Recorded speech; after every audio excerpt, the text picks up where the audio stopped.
gouvernements successifs ont cherché à faire des économies sur la santé, notamment sur le médicament. Donc les prix sont très encadrés en pharmacie.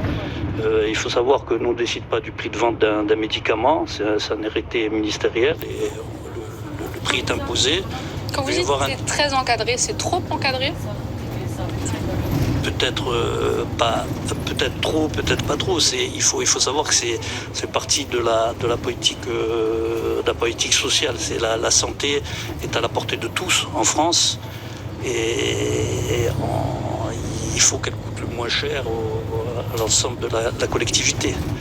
Donc, il faut savoir que la pharmacie telle qu'elle est aujourd'hui, vous me parlez de pharmacies qui ferment ou de désert dans certaines villes pour les pharmacies. À ce sujet, c'est parce que certains pharmaciens ne sont pas diversifiés et qu'ils ont continué à fonctionner qu'avec la délivrance du médicament qu'on se retrouve dans cette situation où le maillage de la pharmacie risque d'être sévèrement endommagé. Et justement, ma question, est-ce qu'aujourd'hui un pharmacien, est-ce qu'il doit être entrepreneur d'une entreprise, d'un vaste espace commercial, d'un hub de santé, de bien-être et de beauté comme vous ?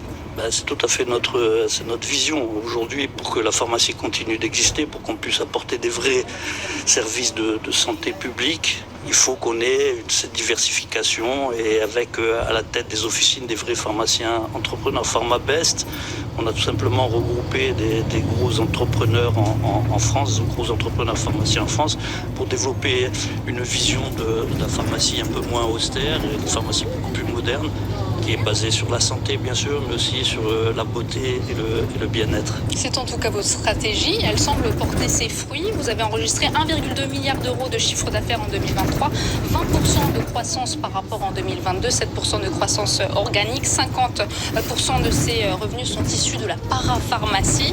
Vos officines, elles sont très orientées commercialité, c'est-à-dire qu'il y a un parcours client qui est pensé, cohérent et agréable. Est-ce qu'il n'y a pas une confusion de genre avec, on va dire, la mission de base qui est la santé ? Non, pas du tout. Parce que notre mission de base, la santé, on l'effectue tous les jours. On porte la croix de la pharmacie. On est peut-être dans nos officines PharmaBest, on est les plus gros employeurs de pharmaciens. Donc, il faut savoir qu'il y a 900 pharmaciens qui travaillent tous les jours dans les pharmacies PharmaBest. C'est pas du tout négligeable. Donc non, le métier n'est pas mis de côté. Le métier est valorisé parce qu'on a un modèle économique qui nous permet d'apporter beaucoup plus de services de santé aux patients, aux clients. Et d'ailleurs, vous avez lancé PharmaBest Academy. C'est vrai qu'il manque aujourd'hui des formations adaptées à la spécificité des pharmacies. À quel métier forme PharmaBest Academy ? Alors PharmaBest Academy, on était en recherche de personnes spécialisées dans le retail, mais le retail en pharmacie. Ce métier n'existe pas. Donc, qu'est-ce qui s'est passé ?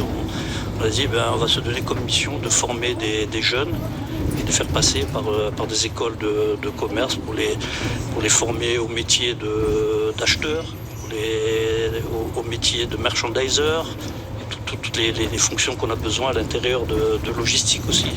Des fonctions qu'on peut retrouver aussi chez un retailer classique. En pharmacie, ça n'existait pas. Donc c'est PharmaBest Academy. On a créé cet outil de formation. C'est une mission qu'on se donne, former les jeunes pour les pharmacies. Et ce positionnement de hub santé, bien-être, beauté, il satisfait aussi les shoppers, les acheteurs de tout ce qui est du tourisme cosmétique.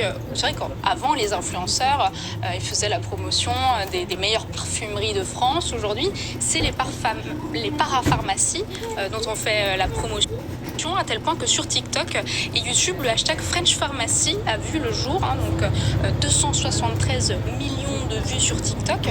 Quel impact ce phénomène a-t-il sur vos ventes ? Aujourd'hui, quand une influenceuse américaine arrive en France, elle va immédiatement faire partager à ses millions de followers la French Pharmacy. Ça fait exploser vos ventes ? Vous avez des ruptures de stock liées à ce phénomène ?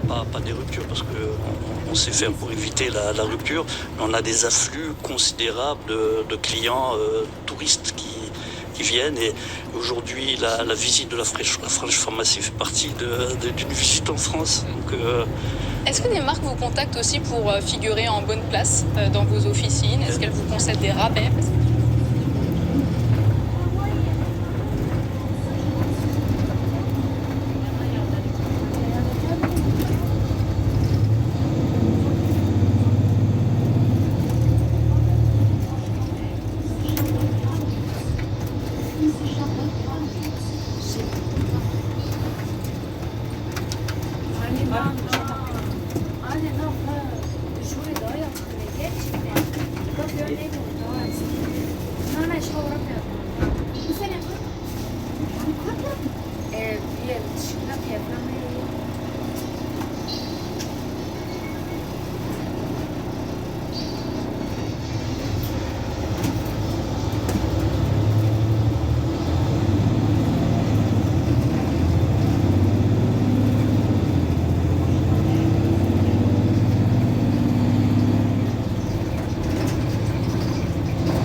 Plus important que le pouvoir de l'influenceur.